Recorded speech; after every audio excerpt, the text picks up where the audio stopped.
Hello everyone, welcome to this amazing platform of our channel Panesha for competitive examinations and I am Piyush. तो आपका भी SSC JE का electrical का जो examination है 24 मार्च का शिफ्ट 2 का वो खत्म हो चुका है और आपका ये लास्ट एग्जामिनेशन है आज एसएससी जेई का। तो देखते हैं आपके क्या कुछ क्वेश्चंस बने हैं और मेनली यहाँ पर हम बात करेंगे, क्योंकि अब सारे बच्चों ने एग्जाम तो दे ही दिया है। मेनली हम बात करेंगे आपकी कट ऑफ वगैरह क्या जा सकती है और कैसा क्या मतलब टेक्निकल आपका कैसा रहा है, पेपर हार्ड था या नहीं था, और ओवरऑल अगर हम बात करना चाहें तो पेपर आपका किस दिशा में रहा है ना।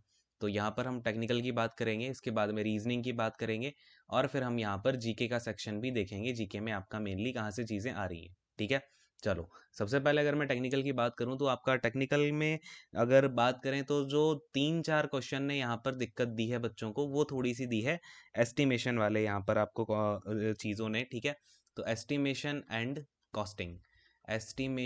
कॉस्टिंग से 3 से 4 क्वेश्चन यहाँ पर देखने को मिले और थोड़े से यहाँ पर उलझाने वाले क्वेश्चन थे। तो कोई बात नहीं, 3 से 4 क्वेश्चन इतना तो बनता ही है, बाकी कुछ ज़्यादा खास इसमें था नहीं। चलिए अगर हम यहाँ पर बात करें फिर आपका यूटिलाइजेशन ऑफ इलेक्ट्रिकल एनर्जी की। ठीक है, यूटिलाइजेशन ऑफ इलेक्ट्रिकल एनर्जी। तो यहाँ से भी आपके जो क्वेश्चंस हैं यूटिलाइजेशन से, यहाँ से भी आपके 3-4 क्वेश्चंस पूछे गए और ये भी मतलब थोड़ा सा आपका ज़्यादा इजी तो नहीं था, बट स्टिल थोड़ा सा बच्चों को इसने परेशान किया यहाँ पे। लेकिन अगर आपसे मैं बात करूँ सबसे ज़्यादा क्वेश्चंस जो पूछे गए हैं ना, वो आपके पूछे गए हैं बेसिक इलेक्ट्रॉनिक्स से एज ऑलवेज। मतलब इसमें कोई दिक्कत वाली बात ही नहीं है। जैसा आपका पहला शिफ्ट 1 का एग्जामिनेशन आया, शिफ्ट 1 में भी आपका बेसिक इलेक्ट्रॉनिक्स से 15 से 20 क्वेश्चन पूछे गए और इसमें भी आपके 15 से 20 क्वेश्चन पूछे गए हैं। ठीक है, तो कोई दिक्कत वाली इसमें बात ही नहीं है और ज़्यादा कुछ खासे क्वेश्चंस भी नहीं थे। बेसिक इजी इजी आपसे यहाँ पर बेसिक इलेक्ट्रॉनिक्स के क्वेश्चन पूछे जा रहे हैं। जो पिछले साल का पैटर्न था वही पैटर्न आपका इस साल भी देखने को मिला। शिफ्ट 1 में भी हमें ज़्यादा कुछ वेरिएशन देखने को नहीं मिला है, सेम आपका शिफ्ट 2 में ही रहा। ठीक है, चलो फिर अगर हम यहाँ पर बात करते हैं आपका, तो फिर नंबर 2 पर आ जाता है आपका सर्किट थ्योरी। ठीक है, सर्किट थ्योरी की अगर बात करें तो नंबर 2 पे आपका सबसे ज़्यादा क्वेश्चंस 15 से 20, अगेन अगर हम बात करें तो 15 से 20 क्वेश्चन आपके सर्किट थ्योरी से आए हैं। और सुबह के टाइम सर्किट थ्योरी के क्वेश्चन थोड़े से ज़्यादा आए थे, लगभग अराउंड 20+ क्वेश्चन सर्किट थ्योरी से देखने को मिले थे। बट शिफ्ट 2 में थोड़ा सा आपका 15 से 20 के बीच में इसका लेवल रहा, क्योंकि इलेक्ट्रॉनिक्स के क्वेश्चन इन्होंने थोड़े ज़्यादा दे दिए। ठीक है, फिर अगर मैं बात करूँ फिर जो थोड़े से आपके न्यूमेरिकल टाइप आ गए हैं या फिर फॉर्मूला बेस्ड क्वेश्चन आए हैं, वो आए हैं आपके किससे, जनरेशन से। ठीक है, जनरेशन हो गया आपका, ट्रांसमिशन होता है जो है ना, जनरेशन हो गया, ट्रांसमिशन हो गया, और इसके अलावा आपका क्या हो जाएगा यहाँ पे, डिस्ट्रीब्यूशन। ठीक है, क्या हो जाएगा भाई, डिस्ट्रीब्यूशन। तो यहाँ पर आपको इन अगर मैं 3 टॉपिक की ही बात करूँ ना, तो 60% आप बोल सकते हो कि 60% पेपर जो है आपका यहाँ से आया था, क्योंकि 15 से 18 क्वेश्चन आपके यहाँ से देखने को मिले, जनरेशन, ट्रांसमिशन और डिस्ट्रीब्यूशन से। ठीक है, तो ये 3 चीज़ें हो गई आपकी, ये 3 टॉपिक से सबसे ज़्यादा क्वेश्चन पूछे गए। उलझाने वाले क्वेश्चन इन 2 टॉपिक से पूछे गए हैं, जहाँ पर थोड़ी सी दिक्कत हुई बच्चों को। आप बोल सकते हो जो मैं वियर्ड क्वेश्चन बोलता हूँ वो आपके इन दोनों टॉपिक्स से आए हैं, एस्टिमेशन, कॉस्टिंग और यूटिलाइजेशन से। ठीक है, चलो अब आगे देखते हैं यहाँ पर आपका बाकी के क्वेश्चंस कहाँ से देखने को मिले हैं। तो फिर आपका जो इलेक्ट्रिकल मशीन्स हैं, ठीक है, इलेक्ट्रिकल मशीन्स वाला जो आपका पोर्शन है, इलेक्ट्रिकल मशीन्स, यहाँ से अब आपको कितने हैं भाई, 8 से 10 क्वेश्चंस जो हैं इलेक्ट्रिकल मशीन्स के देखने को मिले हैं। तो यहाँ से आप देख सकते हो भाई, इलेक्ट्रिकल मशीन के क्वेश्चन भी अच्छे ले, मतलब ज़्यादा कुछ खास तो नहीं, लेकिन इसे आप नॉर्मल लेवल का जो है ये आ रहा है। और मेजरमेंट्स से भी आपके जो क्वेश्चंस हैं ज़्यादा इजी तो नहीं, बट स्टिल थोड़ा सा अच्छे लेवल के आ रहे हैं। और अगर मैं आपसे बात करूँ सुबह की, तो सुबह से कम क्वेश्चंस देखने को मिले हैं। सुबह कम से कम 10 से 12 क्वेश्चन देखने को मिले थे। वही अगर मैं आपसे शिफ्ट 2 की बात करूँ तो 6 से 7 क्वेश्चंस जो हैं मेजरमेंट्स से हमें यहाँ पर देखने को मिले हैं।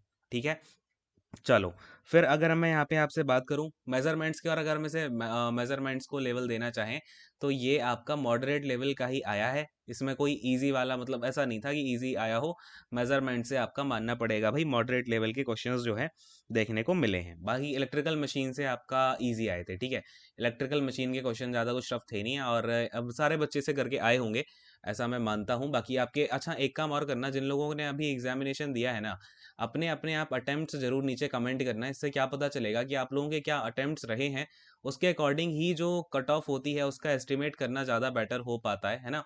उसकी बेसिस पे हम अपनी कट ऑफ को देखेंगे। समझ में आ रही है बात? चलिए ठीक है, अब यहाँ पर अगर मैं आपसे बात करूँ तो आपके लमसम लमसम मैंने सारे टॉपिक आपके जो टेक में आए थे वो हमने यहाँ पर कवर कर लिए हैं। अब बात करते हैं रीजनिंग की। रीजनिंग में आपका कैसा क्या लेवल रहा, कितना आपके लिए यहाँ पर सेफ है।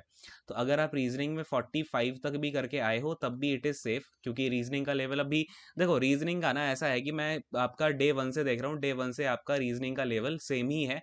हल्का फुल्का ऊपर नीचे फ्लक्चुएट हो रहा है, बाकी ऐसा कुछ नहीं है कि किसी पेपर में बहुत ज़्यादा ईजी हो गया हो या किसी पेपर में बहुत ज़्यादा हार्ड हो गया हो। अपना वो मेंटेन करके चल रहा है भाई। रीजनिंग जो है आपका मॉडरेट लेवल का चल रहा है, तो अपना बढ़िया मेंटेन किए हुए है। कुछ क्वेश्चन उसमें इमेज के भी आ रहे हैं, ठीक है। इमेज जो आपका एम्बेडेड इमेजेस होती है ना, यहाँ से भी क्वेश्चंस देखने को मिल रहे हैं। और आपका वर्बल रीजनिंग हो गया, वर्बल रीजनिंग काफ़ी बढ़िया आ रही है। इसके अलावा सीरीज वाले जो क्वेश्चंस है वो उलझा रहे हैं बच्चों को, कॉन्टिन्यूसली उलझा रहे हैं। देखो मैंने आपसे बोले ये सीरीज में अगर एक आधा क्वेश्चन नहीं भी आ रहा है तो उसको छोड़ दो, ज़्यादा टेंशन नहीं लेनी उसके ऊपर। सीरीज हो गया आपका, कोडिंग डिकोडिंग हो गया, ठीक है। सीरीज हो गया, कोडिंग डिकोडिंग हो गया। तो ये जो है सारी की सारी चीज़ें हैं। बाकी कुछ बीच बीच में क्वेश्चंस आपको डिक्शनरी के ऊपर भी देखने को मिलने लग रहे हैं। किसके ऊपर भाई? डिक्शनरी के ऊपर, ठीक है। तो ये सारी की सारी चीज़ें हैं। कुल मिलाकर के अगर मैं रीजनिंग की बात करूं तो 45 प्लस तो बहुत अच्छा अटेम्प्ट हो जाएगा।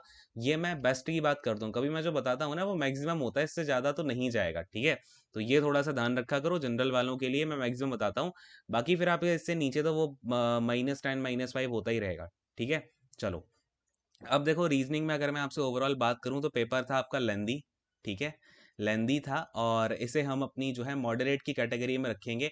और इवन मैं तो बोलूंगा भाई आपके जितने भी डे 1 से अभी तक पेपर हुए हैं सब में रीजनिंग का लेवल आपका सेम ही रहा है, तो नॉर्मलाइजेशन का भी ज़्यादा फर्क नहीं पड़ेगा रीजनिंग के सेक्शन में, ठीक है।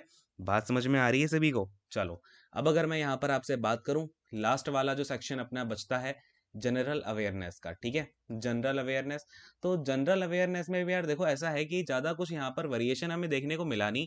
ऐसा भी नहीं है कि किसी किसी शिफ्ट में आपका या तो फिजिक्स में बहुत ज़्यादा आ गए हो, पीसीएम में अगर हम पीसीबी की बात करें तो बायोलॉजी में किसी में ज़्यादा आए हो या किसी में केमिस्ट्री में, तो नॉर्मल नॉर्मल वही चल रहा है। 3 यहाँ आ रहे हैं, 3 यहाँ आ रहे हैं, 2 यहाँ आ रहे हैं, ठीक है। इस तरीके से अगर कभी 4 यहाँ आ गए, 3 यहाँ आ गए, 2 यहाँ आ गए, ठीक है। ऐसे क्वेश्चंस आपके बन रहे हैं जीएस के ऊपर, ठीक है। बचता है आपका करंट अफेयर। तो करंट अफेयर में भी इन्होंने ऐसा नहीं किया कि कहीं करंट अफेयर बहुत ज़्यादा पुराना पूछा हो, कहीं बहुत ज़्यादा नया। इनका जो करंट अफेयर है अभी भी जुलाई से लेकर दिसंबर के बीच में ही इन्होंने पूछा हुआ है 2020 का। अभी तक जितने भी पेपर हुए हैं ना उन्होंने पूरा का पूरा जो है जुलाई से दिसंबर 2020 के बीच का ही करंट अफेयर पूछा है। तो ये चीज़ें हैं, है ना। तो जीएस में भी ज़्यादा वेरिएशन देखने को मिला नहीं, और मुझे नहीं लग रहा है कि इस बार आपका जो नॉर्मलाइजेशन का फैक्टर है वो ज़्यादा कुछ यहाँ पर आपका फर्क करेगा, क्योंकि देखो शिफ्ट 1 में भी आपका बेसिक सा पेपर आया, शिफ्ट 2 में भी मतलब उसी के अराउंड आया है, लेकिन बस ऐसा है कि 19 का अगर सुबह का बोलेंगे तो अभी का 20 समझ लो, ठीक है। 19-20 तो होता रहता है, क्योंकि सुबह क्या हुआ आपका इलेक्ट्रिकल मशीन से इन्होंने क्वेश्चन भर भर के दे दिए थे, और अभी के टाइम इन्होंने इलेक्ट्रिकल मशीन से 10 से 12 ही दिए, फिर इन्होंने जनरेशन वाले ज़्यादा कर दिए, है ना। तो वो चीज़ें थोड़ी सी फ्लक्चुएट हुई हैं। तो ये है सारी की सारी चीज़ें। अगर मैं आपसे अब कट ऑफ की बात करने लगूँ तो देखो यहाँ पे 140 प्लस तो आप यहाँ पर एक्सपेक्ट कर सकते हो, ठीक है। अच्छा, अब यहाँ पर एक चीज़ और देखो, मैं कुछ क्वेश्चंस भी बता देता हूँ जीके के जो पूछे गए यहाँ पे। जैसे कि आपका एक क्वेश्चन पूछा, time person of the year, times person of the year 2020 में किसका नाम था? तो यहाँ पर आपका कमला हैरिस जो है यहाँ पर राइट आंसर हो जाएगा। फिर इसी तरीके से और क्वेश्चंस पूछे गए कि रॉलेट एक्ट, ठीक है, रॉलेट एक्ट जो है आपका वो कौन से ईयर में आया? तो ये आपसे पूछा गया। फिर राज्यसभा में कितनी सीट हैं टोटल इंडिया में? इस तरीके के क्वेश्चंस पूछे गए हैं। तो ये तो देखो कंटिन्यूअसली स्टार्टिंग से ही पूछे जाने लग रहे हैं इस टाइप के क्वेश्चंस। जैसे कि आपसे एक क्वेश्चन देखो आप ऐसा पूछा गया, फ्रीक्वेंसी जो है वो रेसिप्रोकल किसका होता है? तो फ्रीक्वेंसी इक्वल टू क्या होता है? 1 अपॉन का टाइम पीरियड। तो भाई टाइम का रेसिप्रोकल होता है ये, है ना। और बिल्डिंग ब्लॉक्स ऑफ प्रोटीन क्या होते हैं? तो बिल्डिंग ब्लॉक ऑफ प्रोटीन आपका किसको कहा जाता है? अमीनो एसिड्स को कहा जाता है, ठीक है। तो इस टाइप के क्वेश्चंस पूछेगा, तो मुझे नहीं लग रहा कि ज़्यादा कुछ टफ क्वेश्चंस हैं ये, ठीक है। और जीके में और जितने भी क्वेश्चंस हैं ना वो आपको अलग सेशन में करवा दिए जाएंगे। और जितने भी आए हैं वो काफ़ी सारे क्वेश्चंस हैं, तो उनको एक साथ सेशन में कराना अभी तो पॉसिबल नहीं है। एक साथ वो हम अलग कर लेंगे, ठीक है। सो सेशन को ये एंड करेंगे। Thank you so much, God bless you all, take care and bye bye.